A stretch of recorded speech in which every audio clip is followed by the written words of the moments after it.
Diabetics institute Pakistan Lahore studio سے ہم آپ کی خدمت میں حاضر ہیں. فورم ہے ڈائبٹیز پاکستان فیس بک پیج کا, اور یہ پروگرام آپ یوٹیوب پہ بھی ہمارے اسی چینل پر دیکھ سکتے ہیں. خواتین و حضرات, آپ سے ملاقات رہتی ہے. ڈائبٹیز کے مختلف پروگرامز ہم ڈائبیٹکس انسٹیٹیوٹ پاکستان سے آپ کے لیے لے کے آتے ہیں. منگل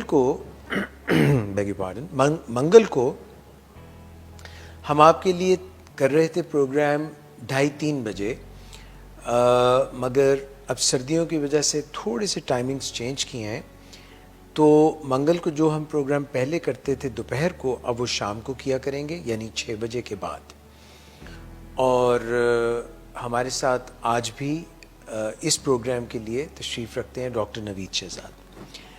ڈاکٹر صاحب, آپ کا بہت شکریہ پروگرام میں شرکت کے لیے, آنے کے لیے. خواتین حضرات, ڈاکٹر نوید شہزاد ڈائبیٹکس انسٹیٹیوٹ پاکستان میں اپنی پرائیویٹ پریکٹس بھی کرتے ہیں ایز اے کنسلٹنٹ, اور ڈائبٹیز کے اوپر ماہر ہیں, ڈائبٹولوجسٹ ہیں, ڈائبیٹک پیشنٹس کا علاج کرتے ہیں, مگر اس کے علاوہ اپنی فیلوشپ اینڈوکرینالوجی میں کر رہے ہیں. جن لوگوں کو پتہ نہیں ہے کہ اینڈوکرینالوجی کیا چیز ہے, جتنی بھی غدودیں ہیں جن سے کہ ہارمونز نکلتے ہیں, تو یہ دماغ سے لے کے ہمارے گردن میں اور گردوں کے اوپر اور مردانہ اور نسوانی جو عضو ہوتے ہیں ان میں بھی یہ ہارمونز ریلیز ہوتے ہیں. ان ہارمونز کا اثر کچھ اس طرح سے ہوتا ہے کہ جس جگہ سے خارج ہوتے ہیں, نکلتے ہیں, وہاں سے دور جا کے خون میں دور جا کے اور گلینڈز پر اثر کرتے ہیں, اور باقی بھی ہمارے جسم کے مختلف افعال پر اثر کرتے ہیں. تو ڈائبٹیز میں بھی کیونکہ جو لبلبا ہوتا ہے اس سے انسولین نکلتی ہے, اس لیے عمومی طور پہ جو اینڈوکرینالوجسٹ ہوتے ہیں وہ ڈائبٹیز کو بھی دیکھتے ہیں. تو یہی اسی ضمن میں ڈاکٹر نوید شہزاد بھی بطور ڈائبٹولوجسٹ بھی کام کرتے ہیں, اور ساتھ میں اینڈوکرینالوجسٹ. تو ہم ڈائبٹیز کے حوالے سے تو آپ سے اکثر بات کرتے رہتے ہیں, اور ہمارے جو باقی کنسلٹنٹس ہیں ان کے ساتھ بھی ہم یہ پروگرام ڈائبٹیز کے مختلف پہلوؤں پہ لے کے آتے ہیں. مگر ڈاکٹر نوید شہزاد کے ساتھ ہم نے کچھ یہ سلسلہ شروع کیا ہے کہ جیسے کچھ بچوں کا قد چھوٹا رہ جاتا ہے, تو ہم نے اس پہ ایک پروگرام کیا. پھر ہم نے یہ دیکھا کہ کچھ خواتین جو ہیں جن کے چہرے پہ بال ہوتے ہیں, یا ان کی جو مینسٹرول سائیکل ہوتی ہے وہ ارریگولر ہوتی ہے, یا اور کچھ پرابلمز ہوتی ہیں, تو اس پہ بھی ڈاکٹر نوید شہزاد نے پروگرام کیا.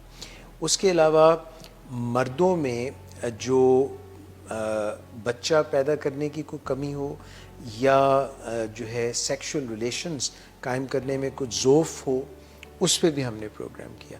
تو یہ اگرچہ ذرا سی ڈائبٹیز سے ہٹ کے ہیں, مگر یہ بھی بہت اہم بات ہے. آج ڈاکٹر صاحب ہم نے کیونکہ آپ کے ساتھ مل کے یہ جو تھائرائڈ گلینڈ ہے اس کے اوپر بھی پروگرامز کیے تھے, تو ہم چاہتے ہیں کہ اس کے ہی ضمن میں ایک خاص بیماری ہے, اس کا آپ ذکر کریں, اس کے متعلق بتائیں کہ جن لوگوں کو تھائرائڈ کا پرابلم ہوتا ہے, کئی دفعہ ان کی آنکھیں بھی جو ہیں کچھ پرابلم کا شکار ہوتی ہیں, تھائرائڈ سے جڑی ہوئی آئی ڈیزیز, اس کے اوپر روشنی ڈالیں. جس طرح ہم لوگ دیکھتے ہیں کہ ڈائبٹیز کے اندر بھی آنکھوں کے مسائل عام طور پر مریضوں کو عمومی طور پر ہوتے ہیں, اور بہت سے ایسے مسائل ہوتے ہیں کہ جن کی کوئی مریض کو کوئی علامات نہیں آ رہی ہوتی شروع میں, لیکن ان کو بیک گراؤنڈ میں چل رہے ہوتے ہیں.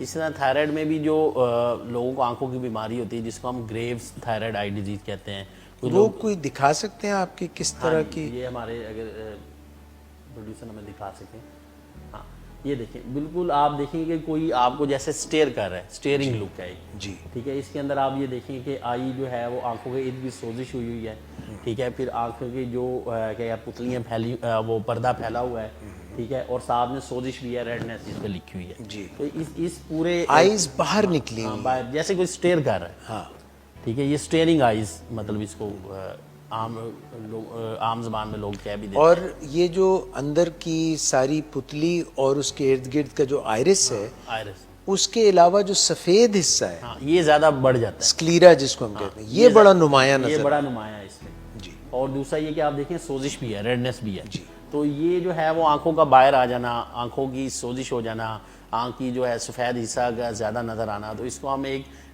آپ ایسے سمجھ لیں کہ ایک بڑی بیماری کا نام جسے کہتے ہیں ہم تھائرائڈ آئی ایک ڈیزیز اور کہتے ہیں. بھی سلائیڈ ہے وہ دکھائیں اس سے، یہ ڈاکٹر صاحب یہ جو ہے وہ دیکھیں یہ بڑی ایک ٹپیکل پریزنٹیشن ہے. وہ جو آپ ابھی نام بھی لے رہے تھے. ہاں گریوز ڈیزیز جس کو ہم کہتے ہیں، اس کو تھائرائڈ آئی ڈیزیز بھی کہتے ہیں، گریوز ڈیزیز بھی کہتے ہیں، تھائرائڈ آربیٹوپیتھی بھی کہتے ہیں، کیونکہ آربٹ جس کے اندر آئی بال ہمارا اور یہ سارا آئی ہوتا ہے اسے آربیٹوپیتھی بھی ہوتی ہے.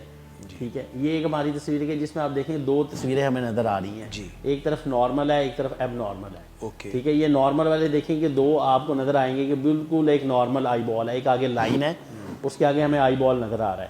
جبکہ جو ایب نارمل آپ دیکھیں گے اس طرف جو ایک مسل ہے ریڈ جو ہے آپ کو نظر آئے گا وہ موٹا ہوا ہے، اور دیکھیں گے آگے یلوش سی فیٹ ہے وہ بڑی ہوئی ہے جس کی وجہ سے وہ کیا کر رہا ہے، وہ آنکھ کو باہر کی طرف لے کے جا رہا ہے. وہ جو ایک ڈاٹڈ لائن تھی اس سے باہر نکلا، اس سے باہر. تو تھائرائڈ آئی ڈیزیز کے اندر بیسیکلی اسی طرح ہوتا ہے کہ جو آنکھ جو ہے آنکھ کے پیچھے جو حصہ ہے جس میں مختلف قسم کی وہ پٹھے ہیں. یہ ڈاکٹر صاحب ایکسکیوز می، یہ دیکھیے گا، یہ بالکل آپ دیکھیں گے آنکھ کا سفید حصہ کتنا جو ہے وہ ہمیں سائڈ سے، اور آپ سائڈ سے دیکھیں گے تو آپ کو ایسا لگتا ہے جیسے آنکھ باہر کی طرف آ رہی ہے. ٹھیک ہے، اس کو پروپٹوسس کہتے ہیں، ہمارے جو آنکھ کا باہر آ جانا. کیا کہتے ہیں؟ پروپٹوسس. پروپٹوسس. ہاں پروپٹوسس کہتے ہیں اس کو. تو یہ آنکھ کا باہر آ جانا. تو یہ تھائرائڈ آئی کے مختلف جو تھائرائڈ آئی ڈیزیز ہے جو بیماری ہے اس کے مختلف جو ہے وہ کیا کہتے ہیں پہلو ہے جو کہ ہمیں مریضوں میں نظر آتے ہیں. باہر ابھر کے باہر آئی، اس کا تعلق تھائرائڈ سے؟ ہاں جی، تھائرائڈ سے. اس میں یہ ہوتا ہے عام طور پہ کہ جب تھائرائڈ گلینڈ جو تھائرائڈ آئی ڈیزیز ہے وہ ہائپر تھائرائڈ یعنی کہ تھائرائڈ گلینڈ کے زیادہ کام کرنے سے جو ہے وہ کیا کہتے ہیں یہ منسلک ہے. تو جب تھائرائڈ گلینڈ زیادہ کام کرتا ہے تو اس قسم کی تبدیلیاں آتی ہیں، کیمیائی تبدیلیاں آتی ہیں. تو وہ ہم نے دیکھا کہ وہ پٹھا بھی سوجا ہوا تھا اور ساتھ میں جو فیٹ جو یلو نظر آ رہی تھی وہ بھی پھیل رہا تھا. جب وہ بڑھے گا، وہ پھیلے گا، تو وہ کیا کرے گا، وہ آنکھ کو، کیونکہ اللہ تعالیٰ نے ایک کلوز قسم کی کیوٹی آنکھ کے ارد گرد بنائی ہے، جب وہ اس کے چیزیں پھیلیں گی تو وہ آنکھ کو باہر کی طرف کھینچے گا. تو اس کو ہم جو ہے وہ تھائرائڈ جو ہے وہ آئی ڈیزیز، گریوز ڈیزیز، گریو تھائرائڈ آئی ڈیزیز، گریوز آربیٹوپیتھی کہتے ہیں، تھائرائڈ آربیٹوپیتھی کہتے ہیں. تو یہ اس کے مختلف جو ہے وہ کیا کہتے ہیں کمپوننٹس ہو سکتے ہیں جو ہم نے ابھی ناظرین کو دکھائے ہیں. ڈاکٹر صاحب یہ بتائیے گا کہ یہ کتنی کامن ہے، اس کی شرح کیا ہے؟ اچھا، پاکستان میں جو سٹڈیز ہوئی ہیں اس میں یہ کہ جو ہائپر تھائرائڈزم جس میں گلینڈ زیادہ کام کرتا ہے جس کی وجہ سے یہ بیماری ہوتی ہے وہ 5% لوگوں میں ہے. ٹھیک ہے، 5%. تو ہر 100 کے پیچھے 5، ہر 5. تو یہ مطلب کچھ زیادہ بہت تھوڑی بہت کم ہو سکتی ہے کیونکہ یہ سٹڈیز بیسڈ ہے. ہر ان 5 لوگوں میں آنکھ باہر آ جاتی؟ نہیں، اس میں ہر 5 میں نہیں آتی. ان میں سے 20 سے 25% لوگوں میں کم از کم جو ہے وہ آنکھوں کے مسائل ہو سکتے ہیں. ان 5% میں سے 75% کو یہ مسئلہ نہیں ہوگا، لیکن 20 سے 25% لوگوں کو یہ بیماری ہو سکتی ہے. اور یہ بیماری مختلف جو ہے وہ نوعیت کی ہو سکتی ہے. یعنی کہ کچھ لوگوں کو تھوڑے بہت علامات ہو سکتی ہیں جو کہ آپ آگے ہم بتائیں گے، کچھ لوگوں کو زیادہ علامات ہوں گی، کچھ لوگوں کو درمیانی علامات ہوں گی. وجوہات کیا ہیں، رسک فیکٹرز؟ اچھا، رسک فیکٹر اس میں جو ہمارے ہاں ایک تو یہ ہے کہ جینیٹکس. کچھ لوگ یہ کہتے ہیں کہ موروثی ہوتی ہے، یعنی کہ خاندان میں اگر تھائرائڈ کی بیماری چل رہی ہے اور کسی ایک کو خاندان میں فرض کریں کہ اس کو آنکھ کی بیماری ہوئی تو وہ کہتے ہیں کہ جو باقی اگر خاندان کے کسی فرد کو ایسی بیماری ہوتی ہے جس میں آنکھ بھی انوالو ہو جائے گی تھائرائڈ کی تو اس میں چانس ہوگا. دوسرا یہ کہ یہ فیمیل میں زیادہ ہوتی ہے، مردوں سے زیادہ ہوتی ہے. ٹھیک ہے، کچھ بکس لکھتی ہیں وہ 8:1 ہوتی ہے، یعنی کہ 8 فیمیل سے 1 میل میں. ہم نے لاسٹ ٹائم بھی کہا تھا کہ تھائرائڈ کے مسائل کیونکہ عورتوں میں زیادہ ہوتے ہیں تو اس لیے. اچھا، تیسرا جو ہے اسموکنگ ایک بڑا رسک فیکٹر ہے اس کے لیے، تھائرائڈ آئی ڈیزیز کے لیے. جب ہم آگے بات کریں گے علاج میں بھی تو اس میں بھی ہم بتائیں گے کہ اسموکنگ کی کتنی اہمیت ہے. ٹھیک ہے، کچھ اور فیکٹرز ہیں جیسے اسٹریس لیول ہے، ایڈوانسنگ ایج ہے. ٹھیک ہے، تو یہ سارے فیکٹرز مل کے جو ہے وہ تھائرائڈ کی آئی ڈیزیز کے لیے رسک فیکٹر کے طور پر. کس ایج میں ہوتی ہے یہ ایج ویری کرتی ہے، ڈیپینڈ کرتا ہے. 40s میں بھی ہوتی ہے پیشنٹس کو، 60s میں بھی ہو سکتی ہے، 70s میں بھی ہو سکتی ہے. ڈیپینڈ کرتا ہے کہ پیشنٹ کی ہائپر تھائرائڈزم کس طرح کا ہے. اس کا بیسیکلی جو جسم میں ہونے کا طریقہ ہے نا، جو کورس جسے ہم کہتے ہیں کسی بھی بیماری کی جو جیسے وہ لمبا عرصہ کے لیے چلے گی تو ایک کورس بنے گا. اس کا کورس بڑا ریلیپسنگ ریمیٹنگ، مطلب کبھی یہ ہوتی ہے کبھی رک جاتی ہے. تو اس لیے اس کا کوئی ایگزیکٹ پروڈکٹ کرنا کہ یہ اسی ایج میں ہوگی یا اس لیول پہ ہوگی اور اس لیول پہ نہیں ہوگی، تو یہ بڑا ایک جو ہے وہ کیا کہتے ہیں، جو لٹریچر کہتا ہے اس بارے میں، جو کتابیں وغیرہ یا علم اس کے بارے میں کہتا ہے کہ یہ بڑا ریلیپسنگ ریمیٹنگ قسم کا کورس ہے، اور اس کا ریمیشن جو ہے وہ پروڈکٹ کرنا بڑا مشکل ہے کہ کون سی چیز اس کو 100% ابھی ٹھیک کرے گی، کون سی چیز آگے جا کے اس کو خراب کرے گی. اچھا ڈاکٹر صاحب، تھائرائڈ جب زیادہ کام کرتا ہے تو یہ ساتھ بیماری سب کو نہیں ہوتی، کچھ کو ہوتی ہے، تو جب یہ بیماری دیکھنے میں بڑی خطرناک لگتی ہے، ایسے لگتا ہے جس طرح کوئی بہت ہی جو ہے نا ٹاکسک سی کوئی بیماری ہو جاتی ہے، جیسے بہت زیادہ لگے کہ مریض بہت بیمار ہے. ٹھیک ہے، بیسیکلی یہ ہے کہ ہر ہم نے میں جاننا اصل میں یہ چاہ رہا تھا ڈاکٹر صاحب کہ تھائرائڈ ٹاکسیکوسس جس کو کہتے ہیں، یہ اس کی علامت ہے؟ ہاں، یہ جب ہائپر تھائرائڈزم تو کسی کو بھی، مطلب ہم نے ایک پروگرام میں پچھلے میں بھی بات کی تھی، تھائرائڈ گلینڈ اگر زیادہ کام کر رہا ہے تو دیٹ از ہائپر تھائرائڈزم. اس میں ضروری یہ ہے کہ گلینڈ کتنا کام کر رہا ہے. اب یہ کہ جو اس گلینڈ سے رطوبتیں نکل رہی ہیں، اگر وہ اپنے اثرات زیادہ دکھانے شروع کر دیں تو اس کو تھائرائڈوٹکسیکوسس کہتے ہیں. کون سی رطوبتیں T3 اور T4 جس کے بارے میں ہم نے ٹریٹمنٹ میں بھی بات کی تھی، علاج پہ بھی، تو ہم T4 دیتے ہیں، لیوو تھائروکسن جو ہمارے یہاں تھائروکسن کی فارم ہے، تو اس کو ہم دیتے ہیں. تو اس لیے جب وہ اپنا اثر جسم پہ زیادہ دکھائے گی حد سے زیادہ تو اس کو تھائرائڈوٹکسیکوسس کہیں گے. اور جب تھائرائڈوٹکسیکوسس بڑھتا جائے گا تو اس میں eye disease is one of the part. ٹھیک ہے، اور اس میں یہ ہے کہ مریض جب بہت زیادہ اس میں تھائرائڈ گلینڈ ہو، تو ہم نے یہ بات کی تھی کہ یہ ہماری جسم کے تقریباً ہر حصے کو کنٹرول کرتا ہے. جس بھی حصے پہ آپ بات کریں گے اس کو کنٹرول کرتا ہے نارملی. ہاں، تو یہ بلون اوے کر دے گا، جیسے کہتے ہیں نا، یہ تیز جیسے ہوا تیز آتی ہے، کوئی طوفان سا. ہاں طوفان سے، کیونکہ اس سے دل کی دھڑکن تیز ہوگی، مریض کو پسینہ آئے گا، ٹیمپریچر بہت ہائی ہوگا. ٹھیک ہے، بلڈ پریشر میں فلکچویشنز ہو سکتی ہیں، پھر آنکھ کے مسائل ہو سکتے ہیں. اچھا ڈاکٹر صاحب، یہ جو آپ نے کہا کہ کبھی ڈیزیز تیز ہو جاتی ہے اور کبھی رک جاتی ہے، تو یہ ایسے ہی جیسے کبھی ہوا کم تیزی ہو جائے، سمندر جو ہے وہ آرام سے لہریں، اور کبھی کوئی وہاں پہ سٹارم آ جائے، بالکل یہ اسی طرح ہی ایسے ہی یہ بیماری بھی تیز ہو جاتی ہے. ہاں، اسے تھائرائڈ سٹارم کہیں گے، اس کو کہیں گے. تو یہ جتنی آپ، اس لیے اس کا کنٹرول کرنا بہت ضروری ہے. ہمارا جو پروگرام کرنے کا مقصد بھی یہی تھا کہ بعض لوگوں کی اسٹیئرنگ آئیز ہوتی ہیں، جسے میں نے شروع میں کہا لوگ اسٹیئرنگ آئیز کہتے ہیں. تو اسٹیئرنگ آئیز میں ضروری کچھ نارمل بھی لوگوں میں ہو سکتی ہے، کوئی پتلے ہوں، تو ضروری ہے. میں نے آپ بتایا کہ 5% لوگوں میں اگر ہائپر تھائرائڈزم ہے تو ہم لوگوں کو اسکرین آؤٹ کریں جتنا جلدی ہو سکے، تاکہ ہم ان کو آنکھ کی اس بیماری سے بچا سکیں. ڈاکٹر نوید شہزاد، جب مریض کیا شکایات لے کے آئے گا؟ کیا اس کا گلا پھولا ہوگا، آنکھیں باہر نکلی ہوں گی، کیا شکایات لے کے؟ اچھا، کچھ لوگ اس میں مختلف ہیں. جو تھائرائڈ آئی ڈیزیز ہے اس میں تو لوگ ہمارے پاس آتے ہیں، ڈاکٹر صاحب مجھے لوگ کہہ رہے ہیں کہ میری آنکھیں باہر آ رہی ہیں. ایک تو یہ علامت ہو سکتی ہے. وہ ذرا علامات بھی دکھائیے گا. جی، اس میں وہ کہہ سکتا ہے کہ میرے آنکھیں باہر آ رہی ہیں. ٹھیک ہے، ساتھ میں مریض یہ کہہ سکتا ہے کہ جیسے ڈاکٹر صاحب میرے گلے میں کوئی گلٹ بن رہا ہے، کوئی چیز بن رہی ہے.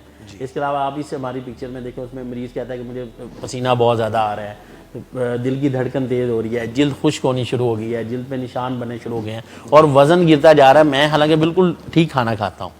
یہ ہے جو جب تھائرائڈ اپنے جو ہے وہ زیادہ کام کرنا شروع کر رہا ہے. اب یہ جب دوسری والی بھی دکھائیے. جب یہ زیادہ کام خراب کرے گا، ہاں یہ دیکھیں، اس میں آپ دیکھیں گے کیا ہے کہ ہمارے جو آئیز ہیں وہ بلج ہونی شروع ہو جائے گی، گوائٹر ہوگا مریض کا. اس کے علاوہ کیا ہوگا، سویٹ بہت زیادہ ہوگا پیشنٹ کو، سانس چڑھنا شروع ہو جائے گا، کیونکہ پیشنٹ جو ہے وہ کیا کہتے ہیں تھن لین ہونا شروع ہوتا ہے، دل کی دھڑکن تیز ہوتی ہے، مریض تھوڑا سا چلتا ہے، ہارٹ کو زیادہ اور سٹریس کم کرنا پڑتا ہے. تو اس لیے چاہیے کہ آنکھ کی جو مسائل ہیں، آنکھ میں مریض ہو سکتا ہے وہ ایک اسٹیئرنگ لک کے ساتھ آئے، وہ کہ ڈاکٹر صاحب مجھے گھر والے کہتے ہیں تمہاری آنکھیں باہر آ رہی ہیں.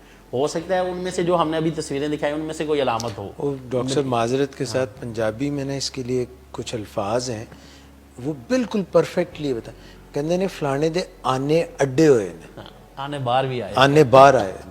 یہ اس طرح کے آنے جس طرح یہ ایسے آپ دیکھیں گے کچھ پکچر آپ ہمارے یہاں بھی جو لوگ اس طرف ساؤدرن پنجاب والی سائڈ میں دیکھیں، وہ اتنا بڑا گوائٹر ہوتا ہے اور آنکھیں باہر آئی ہوتی ہیں. ہم نے اکثر پکچر جی آپ دیکھیں فلوٹ بھی کرتی ہیں، اور ہم ٹی وی پہ بھی دیکھتے ہیں، نیٹ پہ بھی دیکھتے ہیں. تو تو اس لیے جو ہے وہ اسٹیئرنگ آئیز لوگ کہتے ہیں کہ کچھ لوگ یہ کہتے ہیں کہ آنکھوں میں سے پانی آ رہا ہے, کچھ لوگ یہ کہتے ہیں آنکھوں میں ایسے گریٹی سی سینسیشن, ریت نما محسوس ہو رہی ہے. اب دیکھیں کہ نارمل ہم آنکھ بند کرتے ہیں تو یہ آنکھیں بند ہو جاتی ہیں, اس طرح تو جب اس میں آنکھ بند نہیں ہوگی, آنکھ بند نہیں بڑا ہوگی. مسئلہ ہے ڈاکٹر صاحب, ہاں, کیونکہ جب کوئی مریض پلکیں نہیں جھپک سکتا تو اس کے السر آنکھوں میں ہونے شروع. یہی میں بتانا چاہ رہا ہوں. اس سے کیا ہوگا کہ یہ والا جو سارا ایریا جو نظر آ رہا ہے وہ ڈرائی ہونا شروع ہوگا, ڈرائی ہوگا تو السر بننا شروع ہو جائے گا. ٹھیک ہے, تو اس لیے جو ہے اس سے پھر نظر جانے کا خطرہ ہوتا ہے.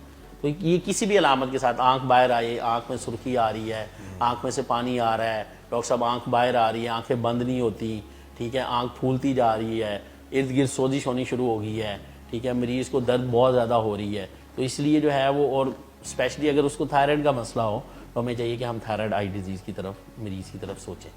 ڈاکٹر نوید شہزاد, اس کے لیے ٹیسٹ کوئی تشخیص کے لیے؟ ٹیسٹ یہ ہے کہ عام طور پہ جو ہم نے تھائرائڈ کے لیے تو کروائیں گے, جو تھائرائڈ پروفائل ہوتی ہے جس میں ہمارے فری T3, T4, TSH کرائیں گے, ساتھ میں اس میں تھائرائڈ ریسیپٹر اینٹی باڈیز بھی کرائیں گے ہم دیکھنے کے لیے. وہ بھی اس کا بھی اس میں, کیونکہ ہم نے یہ جتنی بیماریاں ہیں ان میں زیادہ تر بیماریاں اپنی قوت مدافعت جسم کے خلاف کام کرتی ہے, تو ہم نے اس کے لیے اینٹی باڈیز دیکھنی ہوتی ہے. ٹھیک ہے, پھر جو آنکھ کے مسائل ہو گئے, آنکھ میں ہم الٹرا ساؤنڈ سے لے کے CT اسکین کروا سکتے ہیں, MRI کروا سکتے ہیں, دیکھنے کے لیے خدا نخواستہ آنکھ میں کس حد تک تبدیلیاں رونما ہوئی ہیں, تو ہم اس کو کیٹیگرائز کر سکیں. حل کیا ہے ڈاکٹر صاحب؟ ہاں, علاج کیا ہے؟ ہاں, علاج یہ ہے کہ اس میں ہم مریض کو ڈیوائڈ کرتے ہیں 3 کیٹیگریز کے اندر. مائلڈ جس میں بالکل تھوڑی سی بیماری ہے, وہ لوگ ماڈریٹ جس میں درمیانے مسائل ہیں کہ صرف آنکھ میں سوزش آئی ہوئی ہے اور تھوڑا بہت آنکھ باہر آئی ہوئی ہے, ٹھیک ہے, اور اس میں جو ہے ریڈنیس ہے یا پانی آ رہا ہے. ایک وہ جو ہم نے تیسری سٹیج بتائی سویئر ہے, تو ڈیپینڈ کرے گا. جو مائلڈ ہے اس میں ہم پیشنٹ کو آبزرو کر سکتے ہیں, اس میں ہم یہ ہوگا مریض کا جو تھائرائڈ گلینڈ زیادہ کام کر رہا ہے اس کو اسٹاپ کریں, اس کے لیے ہم ڈرگس کریں. ہم ان شاء اللہ تعالیٰ اگلے پروگرام میں بتائیں گے کون سی دوائیاں دے سکتے ہیں اور کون کون سے طریقے. جو زیادہ جنہیں ماڈریٹ ٹو سویئر ہوتی ہے, مطلب جن میں آنکھ کی نظر جانے کا خطرہ ہوتا ہے, تو ان مریضوں کے اندر ہم نظر بھی جا سکتی ہے. ہاں, نظر بھی جا سکتی ہے. کیونکہ ہم نے ابھی بات کی کہ جب آنکھ اتنی باہر آ جائے گی کہ وہ پتلی جو ہے وہ باہر والی سارا کارنیا جو ہے وہ السریشن ہو جائے گی, وہاں پہ کیا کہتے ہیں آنکھ جانے کا ضائع ہونے کا خطرہ, تو پھر نظر نہیں آئے گا. تو ہم نے کیونکہ ناظرین کے لیے پکچر نہیں دکھائی, ورنہ ایسی پکچر بھی ہیں کہ جس میں مریض ایون السریشن بنی ہوئی ہے اندر کارنیا کے, پورا السر بنا ہوا ہے, اوپیسٹی بن جاتی ہے کیونکہ اتنی ڈرائنس ہوئی. ہاں, وہ ذرا خطر. تو ہم اسٹیرائڈز بیسیکلی اس میں دیتے ہیں مریض کو. اسٹیرائڈ جو ہے وہ IV فارم میں بھی دیتے ہیں, مطلب انجیکشن کی صورت میں, یا ٹیکا لگا دیتے ہیں, اس کا لمبا کورس ہوتا ہے. آنکھوں میں بھی ڈال؟ نہیں, آنکھوں میں بھی لوکل تو ہم بتائیں گے. لوکل تو مریض کو اگر آنکھ میں جو ہے وہ کہتے ہیں خشکی ہو رہی ہے تو ہم ٹیئر ڈراپ جیل دیتے ہیں تاکہ یہ لے. پھر سودنگ میئر دے سکتے ہیں, کوئی چیز ٹکور کرنے کے لیے آئی پیچ لگا سکتے ہیں. سب سے امپورٹنٹ جو چیز ہے وہ سگریٹ بند کرنا ہے. اگر مریض اسموکر ہے تو سگریٹ سیزیشن جو ہے وہ نمبر 1 اس کے لیے ہے. پھر یہ ہے کہ ہم نے مریض کو اسٹیرائڈ دے سکتے ہیں اس میں, مطلب وہ مختلف صورتوں میں دے سکتے ہیں. اگر وہ کام نہیں کرتے تو پھر ہمیں سرجری بھی کرنی پڑ سکتی ہے, جس میں یہ ہے کہ مریض کے جو بڑے پٹھے, ہم نے تصویر دکھائی تھی جس میں پٹھے بڑے ہوں, اس کو کاٹ کے چھوٹا کر کے تاکہ اس کو بہتر کر سکے, تاکہ مریض کی نظر بچائی جا سکے. اور پھر ڈاکٹر صاحب کتنا بہتری کے چانسز ہوتے ہیں؟ اس میں ڈیپینڈ کرتا ہے کہ مریض کا کتنا لاس ہوا ہے. عام طور پہ بعض ایسے مریض ہوتے ہیں کہ جن کی صرف اسٹیئرنگ لک ہوتی ہے, تو ہم ہائپر تھائرائڈ ٹھیک کرتے ہیں تو وہ بالکل ٹھیک ہو جاتے ہیں. بعض لوگ ماڈریٹ سے سیویئر ڈیزیز میں بھی واپس آ جاتے ہوتے ہیں. ڈیپینڈ کرتا ہے کہ اگر ویژول لاس ہوا ہے نہیں ہوا, پیشنٹ ہمارے پاس کس اسٹیج میں آیا, وہ علاج کتنا لمبا چلاتا ہے, ٹھیک ہے, علاج میں کتنا سیریس ہے. کیونکہ جو اس میں اسٹیرائڈ تھیراپی ہوگی وہ مہینوں کے لیے ہوگی, تو مریض اس میں بھی دوڑ جاتا ہے. وہ کہتا ہے اتنے لمبے عرصے کے لیے ڈاکٹر صاحب نے ٹیکے دے دیے, ویسے ہی آنکھ ٹھیک ہو جائے گی. ہمارے ہاں آپ کو پتہ ہے کہ چیزیں بہت ساری لوگ لمبے علاج سے دوڑتے ہیں. مگر اس میں چانسز اگر کوئی علاج میں رہے تو بہت اچھے چانسز ہیں, بہت اچھے, مطلب جسے ہم کہہ سکتے ہیں گڈ پروگنوسس, اچھا پروگنوسس کہہ سکتے ہیں. باقی میں نے آپ کو بتایا کہ اس میں کیونکہ ریلیپسنگ ریمیٹنگ ہوتی ہے ڈیزیز, کبھی آ رہی ہے کبھی جا رہی ہے, تو 100% پریڈکٹ کرنا ذرا مشکل ہوتا ہے. بہت شکریہ doctor Naveed Shahzad, thank you very much. خواتین حضرات, آج کے پروگرام میں بھی ہم نے تھائرائڈ کے متعلق اور اس سے جڑی ہوئی گریوز ڈیزیز اور اس میں جو آنکھ کا مسائل ہیں اس پر ڈاکٹر نوید شہزاد نے ہمیں ڈیٹیل میں بتایا, اور یہ بھی اچھی خبر دی کہ اگر کسی کو یہ پرابلم ہے تو وہ حل بھی ہو سکتی ہے, مگر علاج ذرا لمبا چلتا ہے. اپنی فیڈ بیک سے ہمیں آگاہ کیجیے گا. انشاءاللہ پھر حاضر ہوں گے. اپنا خیال رکھیے گا. اللہ حافظ.